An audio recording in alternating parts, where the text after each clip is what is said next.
बहुत बहुत खैर मकदम है आपका आई न्यूज़ पर। आज आई न्यूज़ की टीम पहुंची है जनाब शादाब शम्स, जो बहुत ही डायनेमिक, हैंडसम और बीजेपी के बहुत ही अग्र श्रेणी के प्रवक्ताओं में जिनकी गिनती होती है, उनके यहाँ पहुँचे हैं। आज उनसे कुछ गुफ्तगू करेंगे, कुछ फॉर्मल और कुछ तीखे सियासी सवालों के साथ। शादाब भाई, बहुत बहुत खैर मकदम है आपका। बहुत शुक्रिया। खैरियत से हैं आप? जी शुक्र अल्हम्दुलिल्लाह। शादाब भाई, आज एक फॉर्मल इंटरव्यू के लिए हम आपके पास आए थे, तो आपसे पुराना एक नाता भी है भाई का, और उसके अलावा आज जो हम लोग बैठे हैं वो एक पत्रकार और एक नेता की आप हैसियत से हैं यहाँ पर। आपसे ये जानना चाहेंगे कि राजनीति में जो आपका आना हुआ वो कैसे हुआ? वालिद साहब सियासत में थे, लगभग 45 साल कांग्रेस की सियासत उन्होंने की। हमने देखा कि वो जब उन्हें लगा कि अब मुझे सियासत से बाहर होना है, तो हम अच्छे खासा अपना पढ़ाई करके अपनी प्रोफेशन में जा रहे थे, काम कर रहे थे। उन्होंने कहा कि भाई ये जिम्मेदारियाँ संभालनी है, और गांव की सियासत रहती है तो जो आपके साथ लोग जुड़े रहते हैं, उनकी परेशानियाँ, उनके थाने कोर्ट कचहरी के मामले रहते हैं, तो उस वजह से आपको मजबूरन अपने लोगों के साथ खड़ा होना पड़ता है।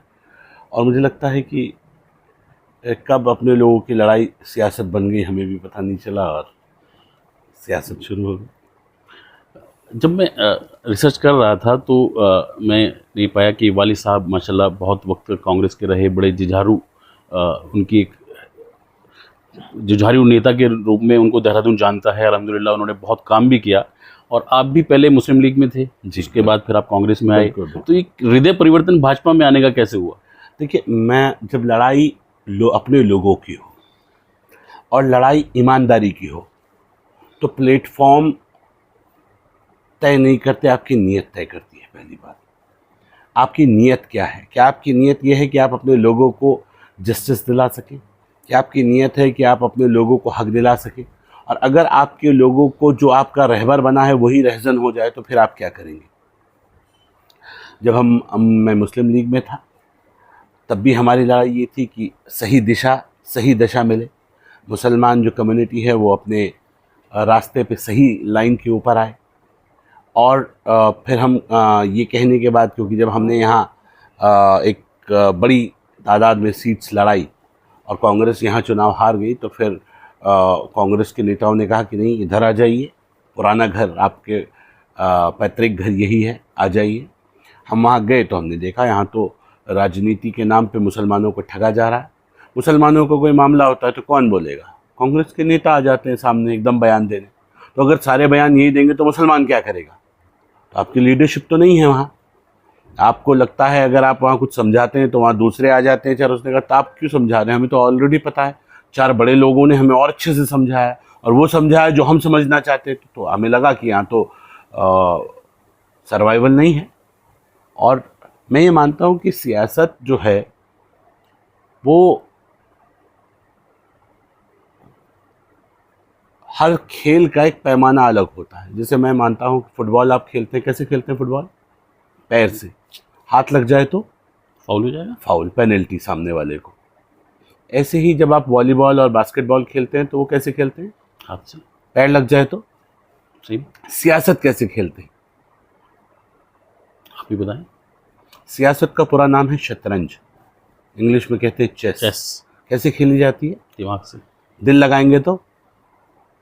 इतनी ही कह रहे हैं, सियासत में दिल मत लगाइए, सियासत में सिर्फ दिमाग लगाइए। तो you mean to say that कि BJP is the right platform to मुसलमानों के लिए?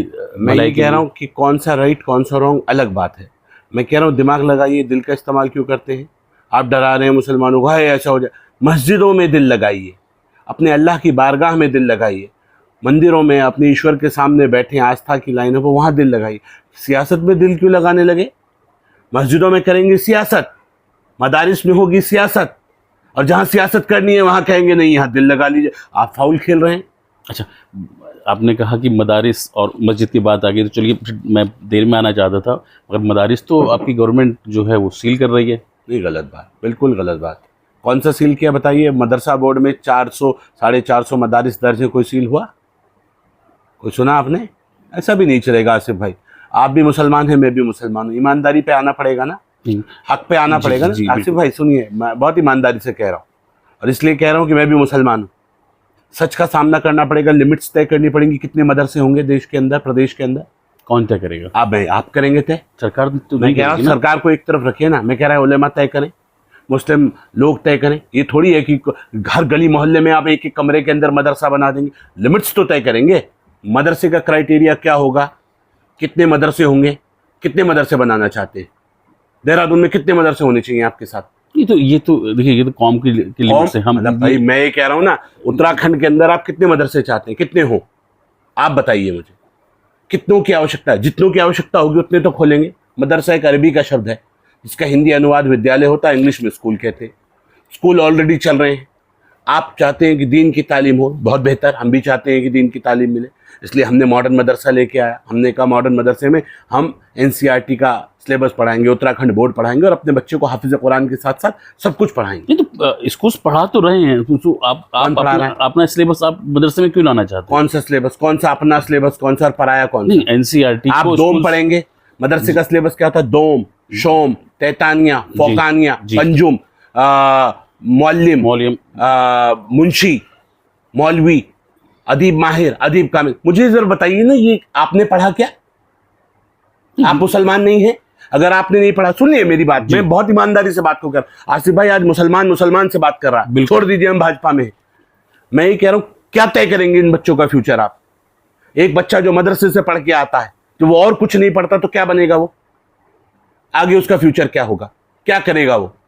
बहुत से मौलवी देखिए, बहुत से को छोड़ दीजिए, उसका फ्यूचर पूछ रहा हूं मैं आपसे। आप गारंटी लेते हैं कि मदरसे के अलावा कुछ और करेगा वो बच्चा? सच्चाई ये है, इस सच को एक्सेप्ट करिए ना। क्या समाज के अंदर हमें और आपको जिम्मेदार लोग नहीं हैं हम? क्या हमें तय नहीं करना चाहिए कि भाई आखिर कौन है? मदरसा खोलेंगे, मदरसे में 1000 बच्चे पढ़ेंगे, 1000 बच्चे पढ़ के हाफिज कुरान मौलवी मुफ्ती बनेंगे, और वो मौलवी बनने के बाद वो क्या करेंगे? वो भी मदरसा ही खोलेंगे। उनके पास कोई और ऑप्शन नहीं है। 1-8% इधर उधर चला जाए, कुछ बेचारा बन जाए अपनी अलग मेहनत से, वो बात अलग है। उसके पास ऑप्शन नहीं है, मैं उसकी बुराई नहीं कर रहा। हम चाहते हैं उसे ऑप्शन मिले, उसको आर्किटेक्चर पढ़ने का ऑप्शन मिले, उसे हाफिज कुरान के साथ साथ डॉक्टर बनने का ऑप्शन मिले, उसे इंजीनियर बनने का ऑप्शन मिले, और वो तय करे। आपको मालूम है शरीयत क्या कहती है, हदीसों ने क्या कहा कि जब कुरान की पढ़ाई बिकने लगेगी तो समझ लीजिएगा कयामत नजदीक है।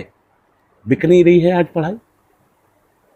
मस्जिदों में पढ़ाने वाले, मदरसों में पढ़ाने वाले क्या कर रहे हैं सब? क्या मदरसे चंदे का धंधा बन के नहीं रह रहे?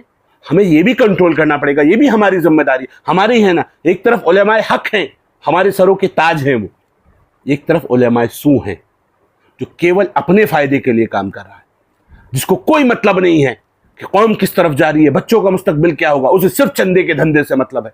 तो ये भी कौन तय करेगा? ये भी हमें और आपको तय करना पड़ेगा। सच बोलना पड़ेगा, सच सुनना पड़ेगा और सच को एग्जीक्यूट करके उस पर चलना पड़ेगा। अगर आप मुसलमान हैं तो सिर्फ जबान से कहने से कि मैं मोमिन हूं, यहां से मुसलमान नहीं होगा। आपको मुसलमानों की हर एक, मेरे नबी अकरम सल्लल्लाहु अलैहि वसल्लम का हुस्न अखलाक, मेरे नबी ने तो फरमाया था इल्म हासिल करने के लिए चीन तक जाना पड़े तो जाओ। चीन में मदरसे थे, कोई उलमा बैठे थे, कोई नबी थे, फिर क्यों बोला चीन जाओ? इसलिए जाओ कि इल्म हासिल करो, गेन द नॉलेज। लेकिन क्या हम कर रहे हैं? जरा बुलाइए मदरसे के किसी बच्चे को, देहरादून के जितने मदरसे हैं, उत्तराखंड के जितने मदरसे हैं, और बात कराइए कितनी नॉलेज गेन की है। हम ये कह रहे कई जगह अच्छी पढ़ाइयाँ भी हो रही हैं, ऐसा भी नहीं है कि सारे खराब हैं, अच्छे भी माशाल्लाह कई मदरसे ऐसे हैं जो दिल को खुशी देते। और मैं कह रहा हूँ कि हम कब किसी की पढ़ाई से रोक रहे हैं कि आप मदरसे में पढ़ें? माशाल्लाह आपने दाढ़ी है आपको, क्या आप मदरसे से पढ़े? तो फिर आप क्यों मुसलमान बन के घूम रहे हैं? अगर आप मदरसे से पढ़ने वाले कई ठेका है कि वो मैं मदरसे से पढ़ा हूं, आपको मालूम है इस बात का? मैं मदरसे का तालिब इल्म हूं। लेकिन इसका मतलब ये नहीं है कि कॉपीराइट आ गया आपके पास, आप काम कीजिए। ये आपने कुरान पढ़ा, ये आपका प्लस हुआ। आप हाफिज कुरान हैं, या आपने दीन और दुनिया दोनों सवाल लिए। दुनिया में भी काम आएगा, आखिरत में भी काम आएगा। लेकिन आपको दुनियावी एतबार से अपनी कमाई का धंधा आप इसे नहीं बनाएंगे, रोजी रोटी नहीं बनेगी है। आप मजबूती से हक बोलने वाले बने, आप अपने चंदे के चक्कर में हक से दूर हो जाएं, ये मुनासिब नहीं है।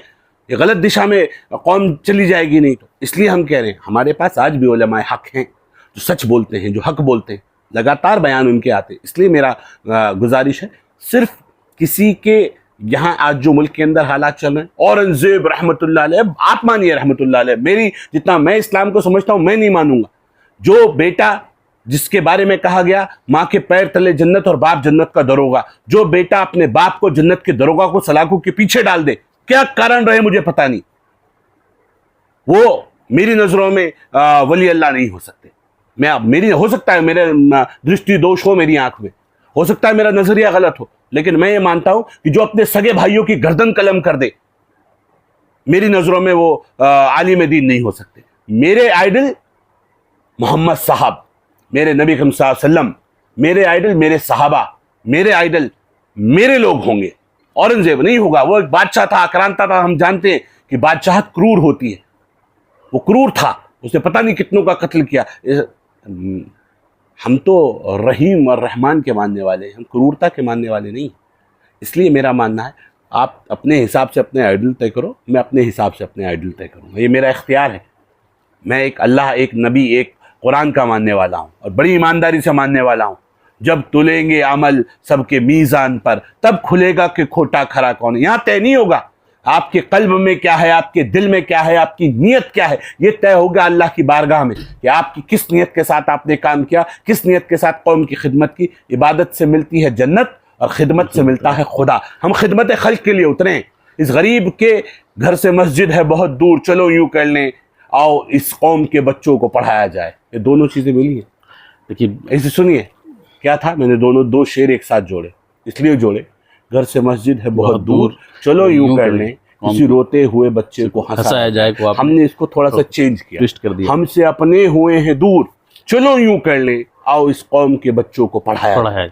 अगर आप इस कौम के बच्चों को एजुकेट कर देंगे, उसे सही और गलत का फ़र्क महसूस करा देंगे, तो हालात और चीज़ें बदली हुई दिखाई देंगी।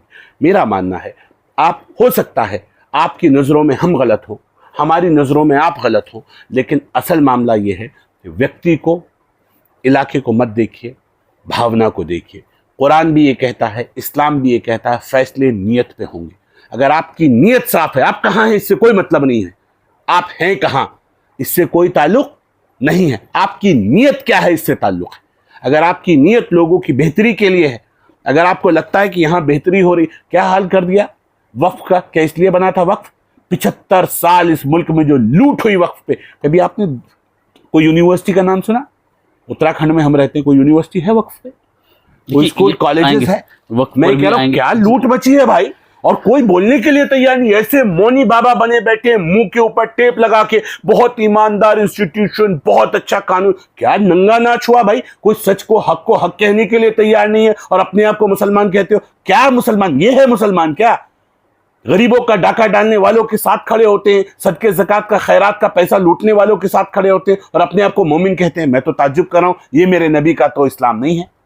मेरे नबी का इस्लाम ये नहीं हो सकता जो गरीबों के हक पे डाका डालने वालों का साथ दे दे, जो यतीम, मिस्कीन, ज़ईफ, जो मजलूम हैं, जो बेवा बहनें, उनके हक पे डाका डालने वालों को कह दे कि नहीं ये सही है और आप गलत हैं। कमाल हो रहा है सर। शरफ भाई, मैं औरंगज़ेब पर आना चाहता था, वो आपने खुद आगे, मगर इंशाल्लाह इसको बाद में लेते हैं जी। अब आई इल्म तालीम की, आपने कहा आए बच्चों को पढ़ाया जाए, तो क्या मदरसे बंद करके पढ़ाएंगे? कौन कह रहा है? ये किसने कहा? मैंने आपको कहा 177 मदरसे सर कितने खोलोगे? नहीं तय करोगे ना, तो अभी आप मेरी बात सुनिए। आप माशाल्लाह पढ़े लिखे आदमी हैं। अगर आपके घर को, आप एक घर बना रहे हैं, उसके ऊपर एमडीडी आके सील लगा दे जी, ठीक, एमडीडी आपको नोटिस दे, आप दायरे से बाहर बना रहे हैं, आपने नक्शा पास नहीं करा, क्या करते हैं?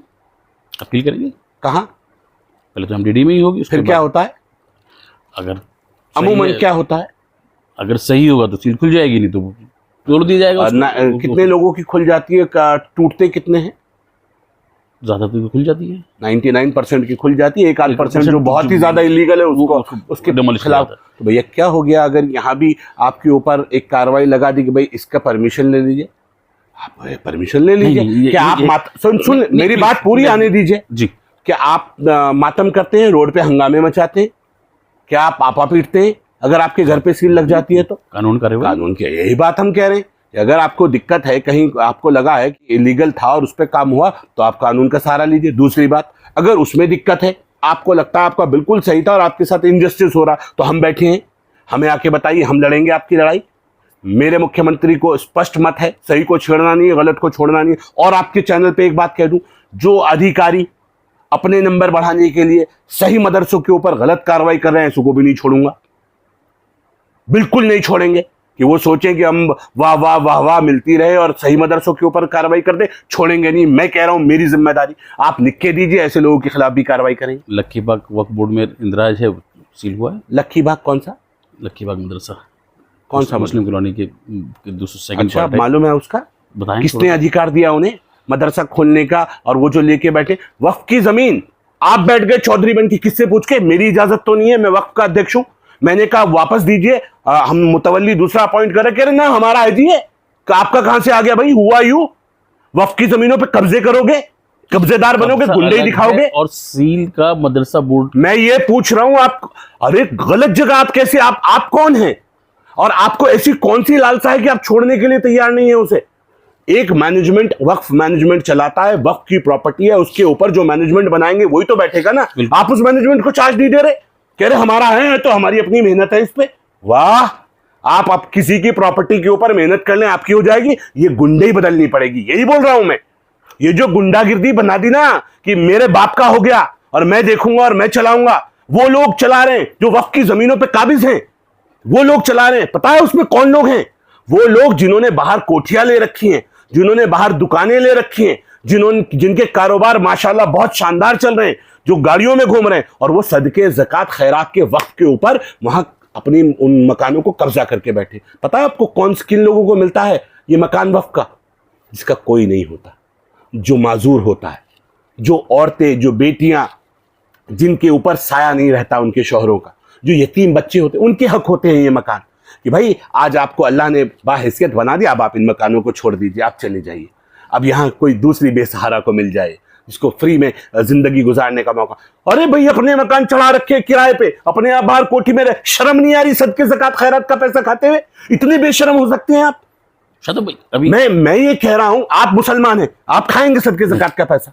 कभी नहीं। अपने बच्चों को खिलाएंगे? अगर आपको वक्फ ने कोई प्रॉपर्टी दी आपके बुरे वक्त में कि भाई आप इसे संभाल लीजिए, और आपका वक्त बेहतर हो गया, आप क्या करेंगे? उसे तुरंत छोड़ेंगे ना कि भाई किसी और के काम है। शादाब भाई मेरा सवाल अभी मैं जो कह रहा हूं मुझे इसका जवाब दीजिए ना पहले, आप भागिए मत ना। नहीं, मैं ये कह रहा हूं, सुनिए आसिफ भाई, मैंने कहा आपको, आप और हम मुसलमान की हैसियत से बात करें, सच बात करनी पड़ेगी ना। बिल्कुल सच, भागेंगे तो नहीं ना। अगर हमें भी अपनी कब्रों में सोना है, हमें भी अल्लाह को जान देनी है, इस यतीम का सदके ज़कात के पैसे के ऊपर अगर क्या ये हम हाल करेंगे, क्या अल्लाह हमें माफ कर देगा?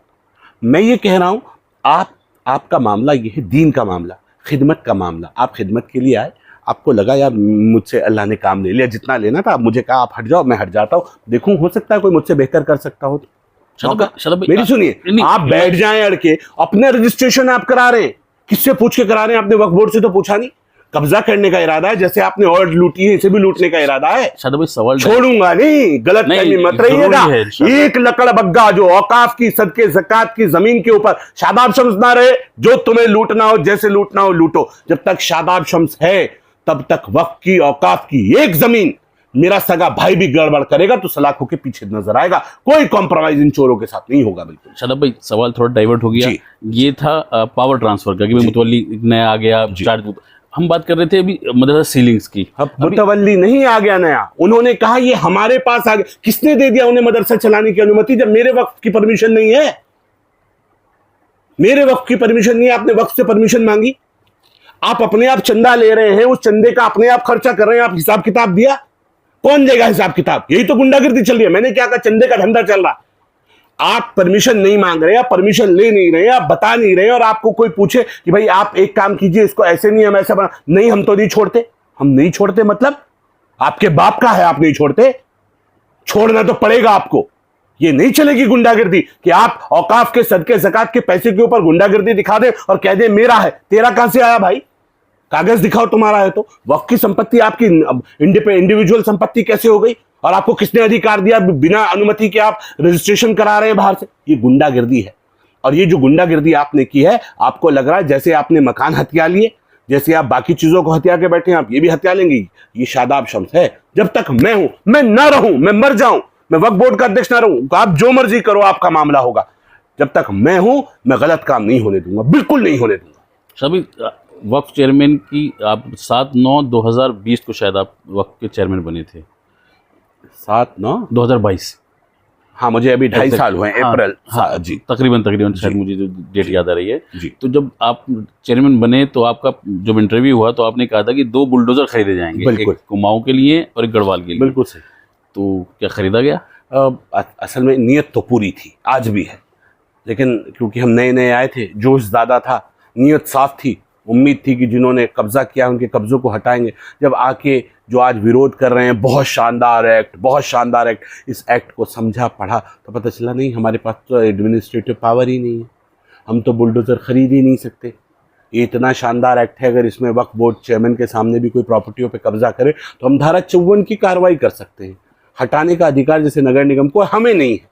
तो ये जो इतना अच्छा एक्ट, जिसके लिए मातम आप चारों तरफ देख रहे हैं, आपा पीटा हुआ है, बहुत अच्छा एक्ट था, इसमें एडमिनिस्ट्रेटिव पावर भी नहीं है। आपकी ज़मीनों पे कब्जा करने वालों को ये सुरक्षा प्रदान करता है, उसको कोई कुछ आप कह नहीं सकते, कर लीजिए आप आराम से। हम धारा 54 का नोटिस जारी करें, वकील उसकी पैरवी करें, फिर ट्रिब्यूनल में वो मामला जाएगा, फिर वो केस लड़ेगा, फिर ट्रिब्यूनल में सेटिंग गेटिंग चलेगी, फिर बंदरबाट होगी। वक्फ बोर्ड के साथ अगर सही सेटिंग होगी तो वक्फ बोर्ड केस हारने के पैसे ले लेगा, वक्फ बोर्ड जानबूझ के केस हार जाएगा, आप ऑपोजिशन जीत जाएगा। तो ये सारी सेटिंग धंधा है ना। अब हमें पता चला नहीं, हम तो ज़्यादा बोल गए थे, हमें एहसास हुआ कि नहीं, हमारी हैसियत से परे हैं बुलडोज़र खरीदने, तो सरकार का सहारा लेना पड़ेगा। अब इसीलिए ऑटोनोमस बॉडी, अब नया उम्मीद आया है एक्ट, तो अब सरकारों का सहारा ले लिया जाएगा। अब जितनी गुंडई है लोगों की अब सब निकाल दी जाएगी, अब सब सफाई अभियान चलेगा। चिंता मत कीजिए, नया एक्ट इम्प्लीमेंट होने दीजिए, जितने कब्जेदार हैं सब क्या समझ लीजिएगा बुरा वक्त शुरू हो गया। इस उम्मीद में ऐसी कौन सी धारा है जो आपको पावर दे देगी इसमें? सबसे बड़ी पावर तो ये है इसमें कि सरकार के साथ आप कोलैबोरेट कर पाएंगे,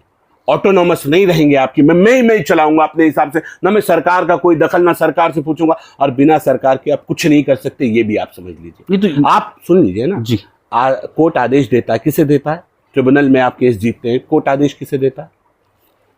डीएम को, अधिकारियों को। सरकार अधिकारी किसके अधीन होते हैं? सरकार के। तो उस तरह से काम नहीं हो पाता। अगर सरकार इंटरेस्ट लेगी तो जल्दी कब्जे हट जाएंगे, और नहीं तो वो लिटिगेशन चलता रहता है, इस कोर्ट से उस कोर्ट, उस कोर्ट से उस कोर्ट, कुछ नहीं होता। तो अभी भी सरकारें साथ आ जाएंगी तो कैसे हो जाएगा? तुरंत कार्रवाई होगी। और अब मैं ये कह रहा हूं कि अब आप कागजों के ऊपर कम और सरकार के ऊपर ज्यादा, वक्फ बोर्ड की किसी संपत्ति के ऊपर भी तो सरकार को इंटरवीन करने का अधिकार नहीं था ना। सरकार एक अध्यादेश जारी कर दे, वक्फ की संपत्ति पर कहीं कोई कब्जा करता हुआ दिखा जाए तो पुलिस ठोक के सीधा कर दे, भैया हो गई ना मेरी प्रॉपर्टी सेफ। दूसरा, इन वक्फ की ज़मीनों पे आप कह रहे फायदा, आप मुझे बताइए, कभी आपने सुना किसी कोई यूनिवर्सिटी बनी वक्फ की संपत्ति पर? कोई स्कूल कॉलेजेस बेटियों के लिए बना? नहीं। कोई अच्छे अस्पताल बने? नहीं। मैं ये कह रहा हूँ, क्या मेरे बच्चों को अच्छी एजुकेशन, 9 लाख एकड़ भूमि जिस कम्युनिटी के पास हो, यानी कि बड़े से बड़े जमींदार के पास नहीं हो सकती, हिंदुस्तान का तीसरा बड़ा जमींदार वक्फ, लेकिन हमारे बच्चों के हाथ में भीख का कटोरा। क्या सच्चाई नहीं? सच्चाई नहीं? बिल्कुल। हमारे लोग ठेलियां लगा रहे हैं, हमारे लोग मजदूरी कर रहे हैं, हमारी बहनें, बेवाएँ बहनें आज भी हाथ फैला के दुनिया से सदके और ज़कात का पैसा मांग रही हैं। उनकी बेटियों की शादी करने के लिए कोई इंतज़ाम नहीं है। ये काम सारे वक्फ बोर्ड के थे। वक्फ बोर्ड इनकम करे, इनकम से फ़ायदा हो, फ़ायदे से लोगों को फ़ायदा पहुँचा जाए, यही तो काम था। लेकिन क्या हुआ कि पैसे, किराया कितना जा रहा है? 10 रुपये, 15 रुपये, 50 रुपये, और पीछे से बैकडोर से मुतवल्ली साहब उसने कहा डाल दे 10,000 की गड्डी जरा इधर। कौन खा रहा है सदके ज़कात का पैसा? खाना किसे चाहिए था? हक किसका था? और जिसका किराया 10,000 हो सकता है वो 100 रुपये दे रहा। भाई 100 रुपये क्यों दे रहा है? हम 9,000 में किसी और को देते हैं। ये 9,000 रुपये किसी गरीब विधवा को पेंशन के रूप में जाएगा, किसी के बच्चे का घर चलेगा, किसी का बच्चे की एजुकेशन के लिए कोई सिस्टम बनाएंगे कि भाई इस बच्चे की एजुकेशन फ्री वक्फ बोर्ड की तरफ से हो, इस बच्चे को हायर एजुकेशन के लिए जाना, इसे पैसे देने वक्फ बोर्ड दे, एक सिस्टम तो बने। आज तो वक्फ बोर्ड तो पैरालाइज हो गया, धंधा बन गया सिर्फ। आज शादाब शम्स लड़ रहा है, आज पैसे लेने, आज मैं बोल पा रहा हूँ ना आपके सामने, चैनल्स में बोल पा रहा हूँ, नेशनल चैनल्स में बोल पा रहा हूँ, इसलिए कि चोरी नहीं की। अगर चोरी की होती तो यहाँ से हलक से आवाज़ बाहर ना निकलती कि शादाब शम्स तुम भी जेल जाओगे। और मैं तो कह रहा हूँ सीबीआई जांच कराओ, देश की आज़ादी से लेकर अब तक मेरे कार्यकाल की भी कराओ। अगर मैंने भी एक भी गड़बड़ मुझसे हुई है तो मेरी सज़ा सलाखों के पीछे होनी चाहिए, सामने नहीं घूमना चाहिए। इससे औरों के लिए हिदायत मिलेगी। कि बातें करने से नहीं, काम करने से रिजल्ट देना पड़ेगा। सदके ज़कात का पैसा कोई नहीं खा सकता। मुस्तहिक हो तो खाओ, मुस्तहिक नहीं हो तो नहीं खाओगे। इसलिए मेरा मानना है आज इन प्रॉपर्टियों को अब डेवलप करेंगे, इनके ऊपर गरीब मुसलमानों को घर बना के देंगे। मेरा प्लान है, जो मैंने सोचा है। मोदी जी का भी प्लान आ रहा है, पूरी तैयारी हो गई है। और मोदी सरकार ये चाहती है कि इस उम्मीद को हम नई उम्मीद दें, पैसा दें, डेवलप करने के लिए फंड्स दें। अब अगर वक्फ के पास पैसा आ जाए और वक्फ के पास ज़मीनें हैं और सरकार कहे मिलके कि इस पैसे को लगाओ और बच्चों के लिए बेघरों के लिए घर बनाओ, और गरीब मुसलमानों को इस प्रॉपर्टी के ऊपर घर बना के दो, फ्लैट बना के दो, उनके लिए अच्छा होगा कि नहीं होगा। अब जो बच्चे यतीम हैं, पैसे नहीं हैं, क्या वो नहीं, उनके माँ बाप नहीं चाहते मेरे बच्चे अच्छे स्कूल में पढ़ें? आपके सामने हमने मॉडर्न मदरसा बनाया। अगर वो मॉडर्न मदरसा, जल्दी उम्मीद कर रहे हैं इंशाल्लाह वो वजूद में आ जाएगा, क्या मैं नहीं चाहूँगा मेरा बच्चा हाफिज़ कुरान के साथ साथ डॉक्टर इंजीनियर पढ़े, मेरा बच्चा, गरीब का बच्चा भी वहाँ पढ़े? मैं तो कह रहा मेरा बच्चा भी पढ़े उसमें, इसकी उसका जो स्टैंडर्ड है वो मेंटेन रहे। मैं फ़ीस देने के लिए अगर एलिजिबल हूँ तो मैं फ़ीस दे के पढ़ाऊँ, मेरी तरफ से वो चंदे के नाम पे फ़ीस जाती रहे। लेकिन मेरा मानना है कि हर मोमिन का बच्चा हाफिज़ कुरान बने और सब हाफिज़ कुरान के साथ साथ अब दुनिया की तालीम भी हासिल करें, तो लगेगा ना मुसलमान मजबूत मुसलमान है। आज जो मिंबरों पे खड़े होने के हम पैसे ले रहे हैं, इमामत करने के पैसे ले रहे हैं, अगर आप डॉक्टर हैं, इंजीनियर हैं, फ़िलासफ़र हैं और आपको लगता है मैं आधे दिन तक फ्री हूँ और मैं 3 नमाज़ें पढ़ाने के चाहता हूँ मस्जिद में फ्री ऑफ कॉस्ट, ऐसे इमाम चाहिए। वो कहेगा भाई मैं नमाज़ पढ़ा रहा हूँ खिदमत खल्क़ के लिए, मुझे पैसा नहीं चाहिए यहाँ से, मैं 2 वक्त की नमाज़ मैं पढ़ाऊँगा। और तय कर दे कमेटी कि भाई 2 वक्त की नमाज़ ये पढ़ाएंगे, 3 वक्त की नमाज़ ये पढ़ाएंगे। ये बाशरा आदमी है, बाहैसियत आदमी है, अच्छे कारोबारी हैं, पढ़ा लिख के आदमी कारोबार करे और फ्री ऑफ कॉस्ट मस्जिदों में पढ़ाए। ये मेरा हक है, इसके लिए मुझे पैसा लेने की ज़रूरत नहीं है। जो इमामत कर रहे हैं उन्हें फाइनेंशियली मजबूत ऐसा किया जाए कि भाई उनके कोई कारोबार हो। अब लाइनअप ये है कि आप लायबिलिटी बढ़ा रहे हैं, आप तो सारी जिम्मेदारियां बढ़ा रहे हैं, आप जिम्मेदारियों को कम नहीं करना चाह रहे हैं। आप अपनी प्रॉपर्टीज़ के ऊपर, वक्त की जो प्रॉपर्टीज़ हैं इनके ऊपर छोटे छोटे से इंडस्ट्रीज़ लगें, उस इंडस्ट्रीज़ में अपने लोगों को रोज़गार मिले, हम अच्छा लगेगा ना कि हम कुछ कर पाएंगे। हमें भी तो अपनी आखिरत संवारनी है, हमें भी तो लगता है हम कुछ करना है। आज यहाँ पहुँचे, अगर हम जिस लाइनों पर बात करें अगर भारतीय जनता पार्टी में न होते तो क्या कर पाते? आज देश के प्रधानमंत्री ईमानदारी से कह रहे हैं सबको मुफ्त इलाज मिल रहा है उत्तराखंड में कि नहीं? आप भी उत्तराखंड में रहते हैं, 5 लाख रुपए का मुफ्त इलाज मिल रहा है कि नहीं मिल रहा है? मिल रहा है कि नहीं? बिल्कुल मिल रहा है। अगर मिल रहा है तो मोदी गलत है, मोदी बुरा, फिर क्यों ले रहे हो 5 लाख रुपए का इलाज? इसे भी छोड़ दो, नहीं लेते भाई। मुफ्त घर मिल रहे हैं कि नहीं? मेरे यहाँ आके देखिए, जो मब्बेवाला में जो घर बने हैं ट्रांसपोर्ट नगर में, ज़रा देखिए आके कितने मुसलमान, मेरे पड़ोसी 4-5 पड़ोसी तो मेरे गए हैं वहाँ, जो वाकई ज़रूरतमंद थे, मुस्तहिक थे, आज अपने घरों में रह रहे हैं, किरायों पे दर दर भटकते थे। एक आदमी को तो 30 साल हो गए थे ड्राइवरिंग करते हुए, उसका घर नहीं था अपना, मरगूब भाई है, उनका अपना घर है। तो जो परेशान हाल हैं, अगर उनको अपने अपने घर मिल रहे हैं, सरकार दे रही है, इसका सरकार का सहयोगी वक्फ बोर्ड बन जाएगा और मिलके अच्छे अपार्टमेंट बनाएगा और सारे मुसलमानों को घर मिलेंगे। अच्छा है कि बुरा?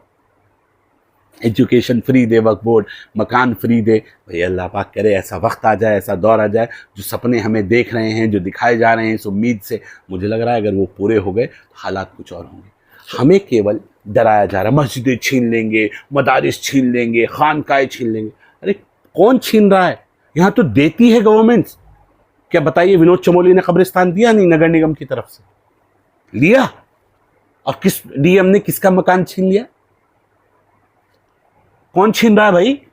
क्यों छीनेगा? और कि तुम्हारी गली मोहल्ले की बस्ती में वो मस्जिद की जमीन लेके, मदरसे की जमीन लेके सरकार क्या उखेड़ करेगी, क्या बनाएगी उसमें? बेकार डरा रहे हैं यार। वो मुसलमान जो खुदा के अलावा किसी से नहीं डरता था, जो खाली से कहता था कि जो दुनिया में जो कुछ होता है वो अल्लाह की रजा, अल्लाह की मर्जी से होता है, सूखे हुए पत्ते की हैसियत नहीं है वो पेड़ से गिर जाए जब तक मेरा अल्लाह ना चाहे। आज वो कह रहा है बीजेपी खा जाएगी, मोदी खा जाएगा। डरा रखा है, बुज़दिल बना दिया कौम को। क्या करोगे यार इस तरह कौम का? कहां लेके जाओगे?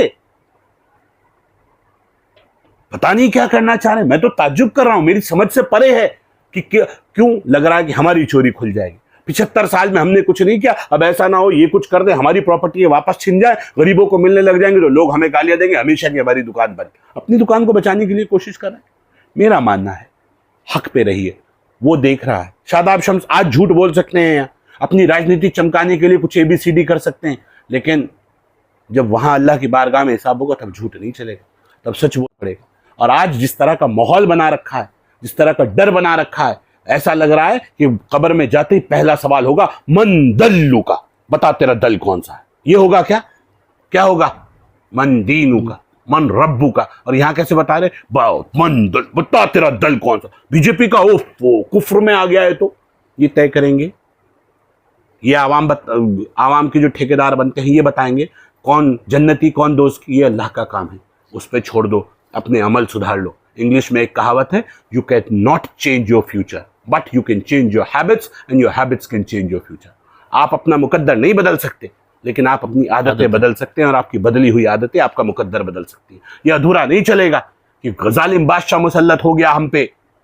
पूरा बताओ, जब आपके अमाल खराब हो जाएंगे तब आपके ऊपर जालिम बादशाह मुसल्लत कर लिए जाएंगे। तो अब अमाल खराब हो गए तो अमालों को सुधारो भाई, आप तो और बिगाड़ रहे हो।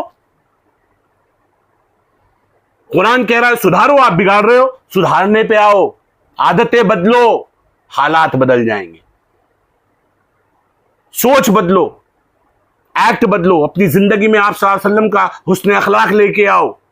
आपसे कोई नाराज नहीं रह सकता। कोई गाली देगा, आप गाली के बदले उसे फूल दो। मेरे नबी के ऊपर वो बुढ़िया कूड़ा डाला करती थी, साफ कपड़े पहन के आप निकलते थे और तुरंत आपके ऊपर कूड़ा पलट के नाराजगी नहीं दिखाई। तबीयत खराब हुई तो तबीयत पुरसी के लिए पहुंच गए। ये है नबी का हुस्न अखलाक, इससे सीखो। आज क्या दौर है और इस दौर में आपको कैसे रिएक्ट करना है।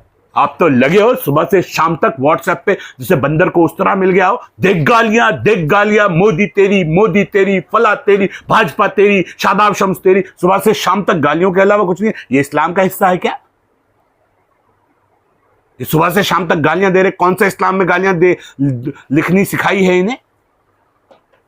हमें दलाल बताते हैं, खुद सदके ज़कात का पैसा डका रखा है दलाल, हम हो गए। अल्लाह अकबर, तय करेगा अल्लाह, वो वहां तय होगा अल्लाह की बारगाह में। जो जैसा करेगा दुनिया में भी भुगतेगा और आखिरत में भी भुगतेगा। इसलिए हमारा तो गुजारिश है कि ये जो एक्ट आया है ईमानदारी के साथ, ये बेहतरी के लिए आया है। इसमें अगर कुछ कमी है तो मैं कह रहा हूँ तो और खुश होना चाहिए आपको। सब जुडिस हो गया मामला, सब जुडिस हो गया। तो आपने पहले तो ये गुमराह किया था कि कानून के दायरे से बिल्कुल अलग है, हो नहीं सकता। तो कोर्ट ने ये मान लिया कि स्टे नहीं करेंगे, कानून के दायरे में है।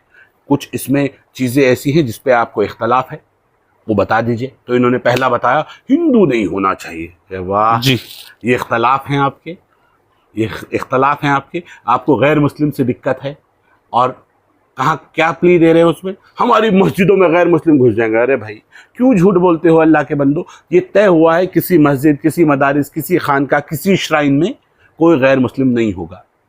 जैसे हमारा एक श्राइन है पीरान कलियर, कोई गैर मुस्लिम नहीं आएगा। कोई मस्जिद, मदरसा, ईदगाह की कमेटी में कोई गैर मुस्लिम नहीं आएगा। एक श्राइन है जैसे हजरत बल है, हाजी अली है, आपका बहुत से दरगाह है, तमाम। इसमें कहीं कोई गैर मुस्लिम नहीं आना है। वो मैनेजमेंट में आना है, वक्फ मैनेजमेंट में ही क्यों? अब वही बता रहा हूँ, मैनेजमेंट में ही क्यों। अब ये वाला सवाल आया तो मैनेजमेंट में ही क्यों। हम ये कह रहे हैं मैनेजमेंट में जब सरकार पैसा देती है तो वो देखती है कि इतनी बड़ी चोरी पहले हुई है, आगे ना हो। उसके लिए उन्होंने आपको इसके साथ साथ कैग भी डाली है। मालूम है आपको, कैग को रखा गया है कि जिससे कैग हिंदुस्तान की सबसे बड़ी संस्था है जो हिसाब किताब का जी लेखा जोखा रखती है। तो उसमें कोई बच नहीं पाता, वो किसी को नहीं छोड़ती, वो सत्ता पक्ष हो या विपक्ष हो। तो ईमानदारी, ट्रांसपेरेंसी के लिए कैग को रख दिया, गड़बड़ ना हो। तो अगर आपके लिए पैसा देंगे तो लूटने के लिए नहीं देंगे, जैसे पहली सरकारों ने कहा कि अध्यक्ष जी निपटा लो, सब गरीबों के हक का माल है और अध्यक्ष जी लपेट जाएं, वक्फ बोर्ड लपेट जाए। अब नहीं लपटेगा।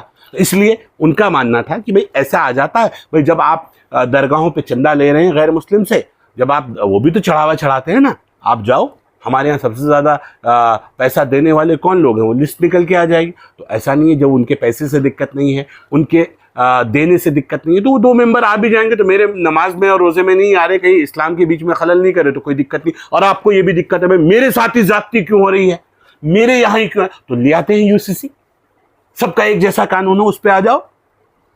मेरे यहाँ होगा तो दूसरे के यहाँ भी होगा, आ जाओ यूसीसी पे। मैं बात तो सुनिए ना सर, उस पर भी नहीं आओगे ना, मैं यही बोल रहा हूँ भाई। मेरी बात पूरी तो होने दीजिए। मैं ये कह रहा हूं ना, तो इस बात पे मानेंगे कि यूसीसी आ जाए, एक जैसा कानून सबके लिए आ जाए। आपके सुधार के लिए आपके यहाँ कुछ करेंगे तो मेरे यहाँ क्यों कर रहे, अपने यहाँ क्यों नहीं कर रहे। भाई उनके यहाँ जब हुआ, सती प्रथा समाप्त हुई कि नहीं हुई, तब आपने तो देखा उनके यहाँ खत्म हो गई, मेरे यहाँ हलाला खत्म कराओ, 3 तलाक तब नहीं आया आपको याद शरीयत कि तब आपको ये बराबरी याद नहीं है, ये नहीं चलेगा ना। उनके यहाँ हिंदू एंडोनमेंट एक्ट आया, उनके यहाँ जब हिंदू मैरिज एक्ट आया, बाल विवाह पे बैन लगा, तो भाई उनके यहाँ लगा तो आप भी कहते हैं हम भाई उनके यहाँ लग गया हम भी मानेंगे इसे, तो तब तो आपने नहीं कहा उनके यहाँ लाए हमारे यहाँ भी लगाओ, ये नहीं चलेगा ना। कानून कोर्ट हिसाब से चलता है। और फिर भी हम ये कह रहे हैं कि चलो इसमें भी कोई दिक्कत होगी तो let the court decide, let the court decide, ये अच्छी बात है ना। फिर हमने कहा हमारे पास न्यायपालिका है, देश का संविधान है, तो जो होगा अच्छे के लिए होगा, इस पे कंट्रोवर्सी की तो कोई लाइन नहीं है। आप पीट लिया, मातम कर लिया, जान दे देंगे, अरे कभी जान इस बात पे दे देते कि भाई मुसलमानों के साथ आपने जो हक तलफियां हो रही हैं इस पे लड़ाई, वक्फ पे हुई लड़ाई, क्योंकि वक्फ का धंधा तो मेरा है, वक्फ माफिया रोड पे उतरा हुआ है, वक्फ माफिया चाहता है कि सारे मुतवल्ली मिलके ऐसा आपा पीट रहे, धंधा बंद हो जाएगा, काम क्या करेंगे। ये जो धंधा है, इस धंधे का खतरा हो रहा है, गरीबों को उनका हक ना मिल जाए इसलिए रोड पे उतरोगे, जायज नहीं। शादाब भाई आपने एक बात कही, क्योंकि बहुत लंबा इंटरव्यू ना हो जाए, बहुत शॉर्ट में हम लोग बात करते हैं। सबरीमाला और देवस्थानम बोर्ड, जी हमने बात की थी कि 9 लाख एकड़ की ज़मीन आसपास वक्फ पे है और वक्फ 3rd लार्जेस्ट पार्टी है इंडिया के अंदर। मगर जब मैं रिसर्च कर रहा था तो मैंने देखा कि 20 लाख एकड़ से ज़्यादा ज़मीन, जिसमें से अकेले 8.5 लाख एकड़ से ज़्यादा ज़मीन तो जो तमिलनाडु में 4 मंदिर हैं उनके पास है। तो ना तो देवस्थानम बोर्ड में और ना ही सबरीमाला जो बोर्ड्स हैं और वहाँ के जो एंडोनमेंट एक्ट वगैरह बने हुए हैं वहाँ पर किसी मुस्लिम्स को एंट्री नहीं है। Late me complete. उसके अलावा अभी हमने देखने में आया कि जो जगन्नाथपुरी के मंदिर हैं उसका जो बोर्ड है उसमें जो एम्प्लॉयज़ मुस्लिम्स हैं इवन उनको भी हटाने का काम गवर्नमेंट कर रही है ना मुस्लिम। अच्छा एक बात, let me complete sir, let me complete. They are not a boards member, जो आपके वक्फ बोर्ड में नॉन मुस्लिम्स हैं वहाँ पर तो वो मुसलमानों को एम्प्लॉयज तक को हटाने की बात हो गया चल रही है। और आप यहाँ पर क्योंकि मुसलमानों को यही एक, मैं कह रहा हूँ इस क्लॉज को एक तरफ रख दीजिए, चलिए मैं कह रहा हूँ वक्फ बाय यूजर के बारे में क्या कहना है, मैं बता रहा हूँ। मान लीजिए कि इसे भी वापस ले लेते हैं, ठीक है, कोर्ट में मामला सब जुडिस है। मैं ये कह रहा हूँ कि हमें तो अगर इतनी दिक्कतें हैं आपको गैर मुस्लिम से, दिक्कत ही नहीं है, बात ये है कि मैं तो कह रहा था यूसीसी लागू करा लो ना। आप तब भूल जाते हैं जब आपको केस लड़ना होता है, तब आपको कपिल सिब्बल याद आते हैं, तब कहते हैं बैरिस्टर असदुद्दीन ओवैसी लड़ेंगे केस, तब क्यों सिंधवी का और उनका सहारा ले रहे हो, तब हिंदू वकील गैर मुस्लिम, तब नहीं दिखता आपको। ये नहीं चलेगा, डॉक्टर से इलाज कराने जाओगे तो गैर मुस्लिम। मैं ये कह रहा हूँ, आप मेरी बात, मैं कह रहा ये लॉजिकल नहीं है। मैं आपको इसीलिए बोल रहा हूँ, कभी भी आप इस मुल्क में रह रहे हैं, यहाँ शरिया कानून नहीं चल रहा, यहाँ आपको जो भी मिनिस्टर बनेगा वो मुसलमान ही होगा। CWC का ये तो जरूरी नहीं, कुछ जरूरी नहीं। अब वो अगर गैर मुस्लिम है आपको नहीं जी ये तो नहीं होगा। जो सेक्रेटरी लॉ आएगा, जो सेक्रेटरी माइनॉरिटी आएगा, अब वो मुस्लिम ही हो, वो नहीं होगा मुस्लिम तब भी तो CWC का सेक्रेटरी रहेगा ना। बिल्कुल। तो अब आप ये कहो नहीं हमें तो मुसलमान ही चाहिए, ऐसे भी नहीं चलेगा, जिद नहीं है आपकी। हाँ आप ये कहिए गैर मुस्लिम भी ईमानदारी से मेरा काम करे, आप देख लीजिए उसके काम को, ऑब्जेक्शन होगा तो बाहर हो जाएगा, वो भी गलत हो रहा होगा तो ऐसा तो नहीं है ना। कानून तो आप कानून कहाँ से लाए, ये अमेंडमेंट कहाँ से आया, संसद से। आपको ये पसंद नहीं आया, मानो आपको अच्छा नहीं लगा, तो 75 फिर दोबारा सरकारें बदलेंगी कभी तो बदल लेना। अभी ऐसी कौन सा आपा पीट गया, इतनी बार 1913 में अमेंडमेंट हुआ, 1923 में अमेंडमेंट हुआ, लगातार तब से लेके 65 में 67 में अमेंडमेंट होते चले आए, आज अमेंडमेंट हो गया, कौन सी दिक्कत आ रही है। 1995 में अमेंडमेंट हुआ, 2023 में अमेंडमेंट हुआ, ऐसा क्या आपा हो रहा है कि शादाब भाई अमेंडमेंट्स में दिक्कत नहीं है, अमेंडमेंट तो जब तक रहेगा फिर कयामत तक होते रहेंगे। फिर क्या दिक्कत आ रही है, उन्हीं पे बात करनी थी आपसे। अब आप बात करते हैं वक्फ बाय यूजर की। उसको आपकी जो हमारी गवर्नमेंट है भारत सरकार, संसद ने उसको खत्म कर दिया। किसने कहा, वक्फ बाय यूजर को। अच्छा इससे नुकसान क्या हो रहा है, इससे नुकसान ये होगा क्या है Waqf by user. Waqf by user तो जो आप मुझसे बेहतर बता सकते हैं, मगर वक्फ बाय यूजर जो जितना मैं जानता हूँ, वक्फ बाय यूजर जो है वो अपने यूज से ही कोई प्रॉपर्टी वक्फ हो जाती है। मेरे पास लेट मी कंप्लीट, मेरे पास एक प्रॉपर्टी है, मेरा घर है, मैं अपने को वक्फ करता हूँ और कहता हूँ इससे गरीबों को मदद मिलेगी या जो भी होगा, वक्फ कर दिया। एक प्रॉपर्टी ऐसी है कि जो आज़ादी से पहले की है, उसके कागज हमारे पास नहीं है, वो कब्रिस्तान है, वो मस्जिद है, वो मदरसा है, वो श्राइन है, जो कुछ भी है वो वक्फ बाय यूजर है, वो अपने यूज से वक्फ है। उसके बाद आने के बाद मुसलमानों को ये खदशा है कि बहुत सी प्रॉपर्टी को डी नोटिफाई किया जाएगा और उसको गवर्नमेंट अपने कब्जे में ले लेगी। ये अब आप खतरा है और हमने सोच लिया और अपने आप ही दिमाग लगा लिया। यूपी के कुशीनगर में 80 बीघा जमीन को, खैर अभी क्योंकि वो कोर्ट में हो गया, मैं आ जाऊं लेट मी कंप्लीट थोड़ा सा, एक सेकंड के लिए। यूपी के कुशीनगर में 80 बीघा ज़मीन को गवर्नमेंट ने डिनोटिफाई किया है और उस पर नीलामी उसकी गवर्नमेंट कराने जा रही थी, इतने में मामला सब जुडिश हो गया और वहाँ पर भी स्टे हो गया है। तो एक तो हम लोगों को प्रैक्टिकली ये दिख गया है, और आने वाले वक्त में मुसलमानों को ये खतरा है कि जिनके कागजात नहीं हैं उन प्रॉपर्टीज़ का क्या होगा। दो बातों का आपने सवाल पूछा, उसका जवाब ले लीजिए। पहली बात, वक्फ बाय यूज़र कहते हैं जो मुसलमान यूज़ करता आया है, बिल्कुल, और वहाँ पर ऑलरेडी मस्जिद, मदारिस, कब्रिस्तान ऑलरेडी एग्जिस्ट करते हैं, और उसके पास, कुछ के पास पेपर्स हैं, कुछ के पास नहीं है। मान लीजिए जिनके पास नहीं है, आप ये कह रहे हैं वो चली जाएगी, ये खतरा है मुसलमानों को। खतरा आप अपने आप बना के बैठे। मेरे यहाँ सारे लिटरेचर पढ़ा है, बुला के पूरे मंत्रालय में एक एक बात समझाई गई, किसी से किसी की कोई भी पुरानी मस्जिद, खानका, ईदगाह कोई नहीं ली जाए। भाई मैं तो कुशीनगर का आपको बता मैं ये कह रहा हूँ, मैं कुशीनगर गया नहीं कभी, मैं जानता नहीं हूँ। अभी सुन लीजिएगा, दिक्कत ये है कि आप वहाँ की बात करते हैं जहाँ हम नहीं होते, वहाँ की बात नहीं करते जहाँ हम होते हैं। अब कुशीनगर का मामला आप खुद कह रहे हैं कि वो सब जुडिस है, कहाँ है, क्या है, मुझे उसकी जानकारी नहीं। ठीक है, एक प्रॉपर्टी जिसके ऊपर डिस्प्यूट है, मान लीजिए कि वक्फ ने क्लेम कर दिया कि ये मेरी है, और उसके ऊपर सामने वाली पार्टी पहुंच गई ये मेरी है, दोनों ने अपने कागज दिखाए, वक्फ के पास कागज नहीं है, सामने वाली पार्टी अपना रेगुलर मालिकाना हक दिखा रही है कि मेरी प्रॉपर्टी का जो खसरा, खतौनी, पेपर्स मेरे पास है, तो प्रॉपर्टी किसकी होगी? जिस पे कागज है। अगर यही नया एक्ट यही कह रहा है कि जो मामला सब जुडिस है उसको तो कोर्ट डिसाइड करेगा, उस पर सरकार का कोई लेना देना नहीं है, ठीक है। जो मामला जहां पहले से वक्फ बाय यूजर, मस्जिद, मदरसा, कब्रिस्तान बने हुए कागज नहीं है, वो एज इट इज रहेंगे।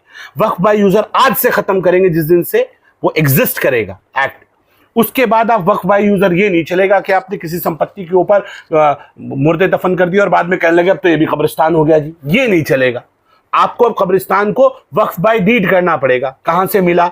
सरकार ने दिया तो उसके कागज होंगे, और आप दान कर रहे हैं तो उसका वक्फनामा आपको कोर्ट में जाके करना पड़ेगा, वक्फ बाय डीड होगा, डीड से करना पड़ेगा। ये अच्छा है शरीय एतबार से कि नहीं? नहीं, जरूरी है। तो अब आप अगर किसी भी प्रॉपर्टी पे, मान लीजिए किसी की प्रॉपर्टी है, एक हाइपोथेटिकल क्वेश्चन है, किसी गैर हिंदू की प्रॉपर्टी है, उसके ऊपर आप मस्जिद बना देते हैं, उसके कागज आपके पास नहीं है, अब आप कहते हैं सर्वे में से ये तो वक्फ बाय यूजर है, इस पर तो मस्जिद बनी हुई से दर्ज करो। अब ये नहीं हो पाएगा, ये गुंडागिर्दी समाप्त हो गई। मैं इसे कह रहा हूं ये गलत है, शरीय एतबार से भी गलत है और कानूनी एतबार से भी गलत है। आप अपनी प्रॉपर्टी को प्रॉपर दान करके बनाओ, कोई दिक्कत नहीं है, कौन रोक रहा है आपको?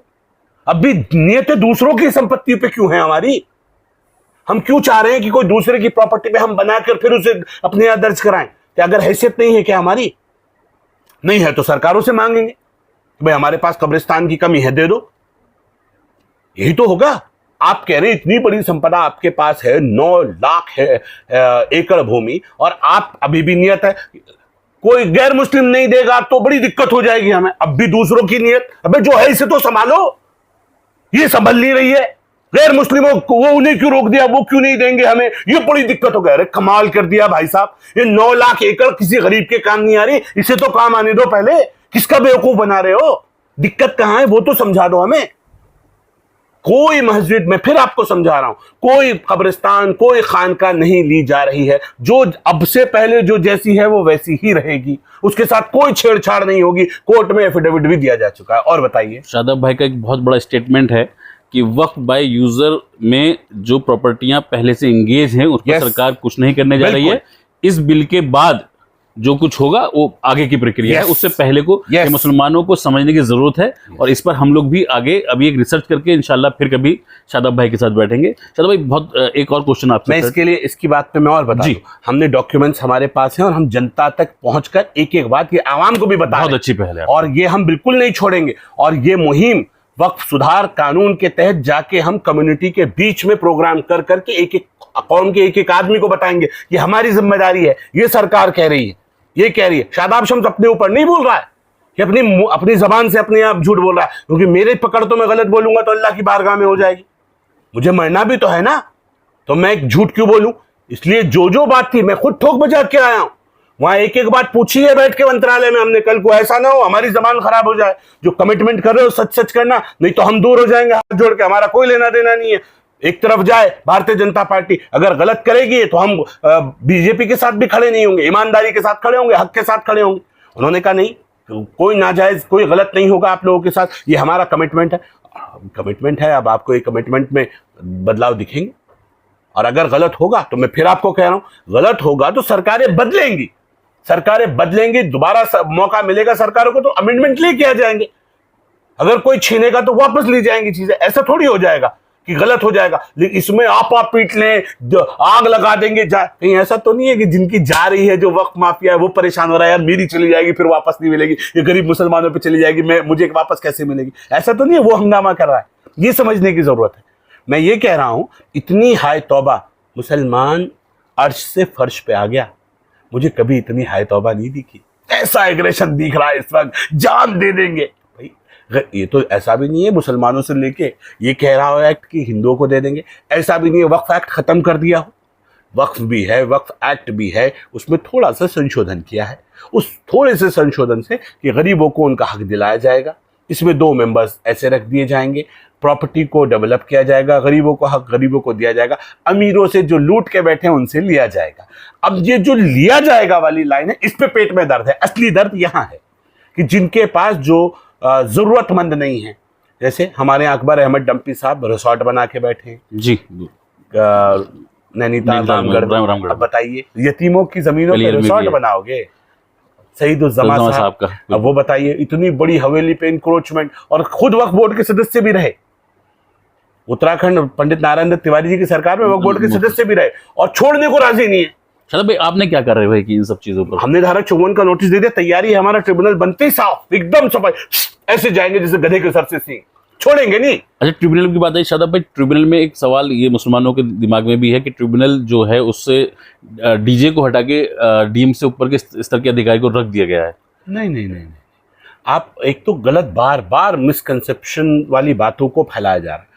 जुडिशरी मेंबर रहेंगे, 3 मेंबर्स रहेंगे, तीनों के तीनों जुडिशरी वाले होंगे। जैसे मान लीजिए कि एक अभी अधिकारी होता है, अभी भी तो एडीएम होता है, अभी भी हमारे यहाँ ट्रिब्यूनल में डिस्ट्रिक्ट जज, जैसे यहाँ छोटा है तो डिस्ट्रिक्ट जज रहता है, और बड़े होते हैं जैसे अगर जोन के बनाते हैं तो मंडल के हिसाब से आयुक्त बैठता है। बिल्कुल, आयुक्त आएगा ना। तो अब अगर कमिश्नर को आप उसमें अपॉइंट कर देते हैं तो सही है कि गलत है? मुसलमानों को इसमें ये दिक्कत आ रही है कि इससे उन्हें लगता है कि सरकार का दखल ज्यादा बढ़ जाएगा। कैसे बढ़ जाएगा? कोर्ट भी तो है।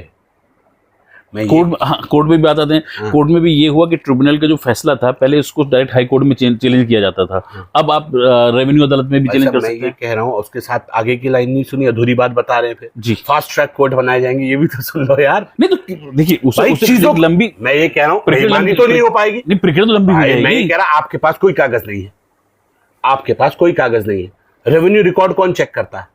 रेवेन्यू की नॉलेज किसे होती है अदालतों में? सिविल को। अगर सिविल को टाइम बाउंड कर दें आप, अगर सिविल कोर्ट को टाइम बाउंड कर दे कि 6 महीने में फास्ट ट्रैक कोर्ट इसका जजमेंट देगा, ट्रिब्यूनल 6 महीने में जजमेंट देना। आपको मालूम है अभी जो नया कोर्ट कर रहा है क्या कह रहा है? नया एक्ट कितने टाइम में टाइम बाउंड कर रहे हैं? उन्हें टाइम बाउंड कर रहे हैं। लिटिगेशन नहीं चाहिए हमें, पहले इतने केसेस चल रहे हैं, कहां तक झेलेंगे? टाइम पीरियड, फटाफट। मोदी के पास टाइम नहीं है, मोदी जी तो कह रहे फटाफट निपटाओ। और अगर आप कह रहे हो, मानो अब मैं नेगेटिव सवाल जो विरोध कर रहे हैं उनकी तरफ से लेता हूं, तुम्हारे लिए तो अच्छा है, अगर सिविल कोर्ट में जाना है तो तुम तो सिविल कोर्ट में जाओ, लिटिगेशन में पड़ा रहे मामला, कम से कम जा तो नहीं रहा कहीं, पड़ा है ना। तुम तो कह रहे हो छीन लेगी सरकार, तो आपको मौका दे रहे सिविल कोर्ट में जाने का, जाके रोक लो, लंबे खींच लो मामले। तो ये किधर जाओगे? बोले इधर भी नहीं लिए जा रहे, इधर भी नहीं लिए जा रहे, कंफ्यूज है। असली बात, असली दर्द तो जमीनों का है। जो जमीनें हैं हजारों एकड़, वो चली जाएंगी, उसकी दिक्कत है। ये जो धंधे चल रहे हैं, ऐश आ रही है, जो बच्चों को भी बता दिया हमारा है रिसोर्ट, हमारा है ये फार्म, ये 1000 एकड़ जमीन हमारी है, तो वो पता चलेगा हमारी नहीं है, वक्फ की है, तो जाएगी तो तकलीफ होगी कि नहीं होगी? उसकी है परेशानी। उत्तराखंड तो छोटा सा स्टेट है, यहाँ तो कुछ है नहीं बहुत ज्यादा, दिक्कत वहां है जहां है।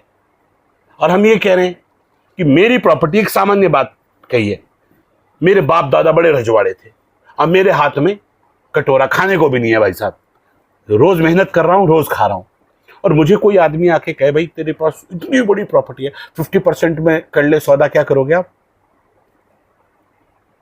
क्या करोगे? ये कहोगे ना 50 तो मिल रहा, दे भाई, मेरे तो हाथ में कुछ है ही नहीं।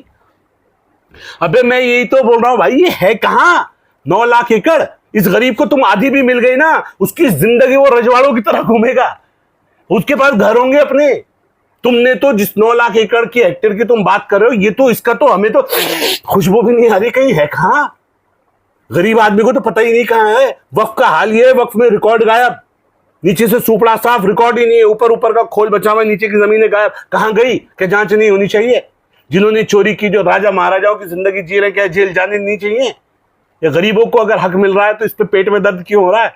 अब पॉलिटिकल पार्टियों पे आ जाओ। मुसलमानों की लड़ाई कौन लड़ेगा? लोकतंत्र है, लोकतंत्र में लड़ाई किसे लड़नी चाहिए? जिसे आप वोट देते हैं। मुसलमान कौन सी पार्टियों को वोट देता? ज्यादातर बीजेपी छोड़कर कांग्रेस, सीधी सीधी बात है। यहाँ कांग्रेस को देता है, वहां समाजवादी को अलग अलग, बिल्कुल अलग अलग, बीजेपी की छोड़कर ज्यादातर सबको देता है, नहीं देता ना जी।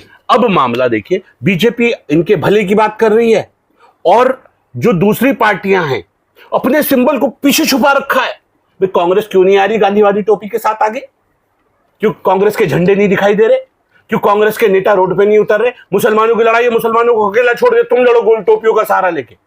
समाजवादी पार्टी ने कह दिया भाई तुम लड़ो, हम पीछे, हमारे कार्यकर्ता गोल टोपी वाले आगे चले जाओ, और अपना सिंबल भी छुपा लिया और अपनी पॉलिटिकल पहचान भी छुपा ली। क्यों लाल टोपी पहन के आगे आओ, यादव भी आए सारे के सारे। क्यों आरजेडी की जो हरी टोपी है वो सामने दिखाई नहीं दे रही? क्यों नहीं आ रहे सिंबल के साथ? लालटेन लेके आओ, अंधेरा कायम है। भाई क्या ड्रामा दिखा रखा है? ममता दीदी दंगे करवा रही है, वहां तो पॉलिटिकल मर्डर्स होते ही है बंगाल में। भाई मैं ये कह रहा हूं, ममता दीदी कितना बड़ा देखो सवाल खड़ा है, ममता दीदी अपनी पहचान के साथ सामने नहीं आ रही, और जो कर रहे हैं वो कौन है? कह रहे मुसलमान हैं। मैंने कहा ये मुसलमान नहीं है जो दंगा कर रहे हैं, ये पॉलिटिकल मुसलमान है, दीदी के गुंडे हैं। मुसलमान को कोई लेना देना नहीं है। हम कहते हैं हम गलत कह रहे, पुतले दहन कर दिए शादाब शम्स के इस बात पे कि ये तो ये कह रहे, अगर तुम ही हो तो भाई बता दो, ये गुंडागर्दी तुम ही फैला रहे हो, ये गंदगी तुम ही कर रहे हो। हमें तो ये लगता है कि जो जितना हंगामा कर रहे हैं, जैसे पुतला दहन है, दहन इस्लाम में नहीं है, दहन तो हिंदू करते हैं, अपने पुतलों को अपने मुखाग्नि देते हैं, तो इस्लाम में तो दफन है। तो तुम दहन क्यों कर रहे हो? तो अगर तुम दहन कर रहे हो तो तुम पॉलिटिकल मुसलमान हो। मैंने ये कह दिया, कह रहे नहीं शादाब शम्स के पुतले दहन करेंगे। बताओ भाई, कर लो पुतला दहन, मैं तो दफन होना है भाई, मुझे दहन में क्यों कर रहे हो? दफन कर दो, मैं तो तुम्हारा अपना हूं यार, जहां को आ जाता हूं, मुझे उठाओ, मारो, दफन कर दो। मेरे दफन करने से तुम्हारा मुस्तकबिल बदलता हो तो मैं दफन होने के लिए भी तैयार, ईमानदारी से कह रहा हूं इस बात को। मुझे मेरी आखिरत संवारनी है और मैं अपनी आखिरत के लिए ईमानदार कोशिश कर रहा हूं कि आज जो लोग हमें बुरा कह रहे हैं, कल यही लोग जो आज गाली दे रहे हैं कल ताली देंगे इंशाअल्लाह। ऐसी मुझे उम्मीद है।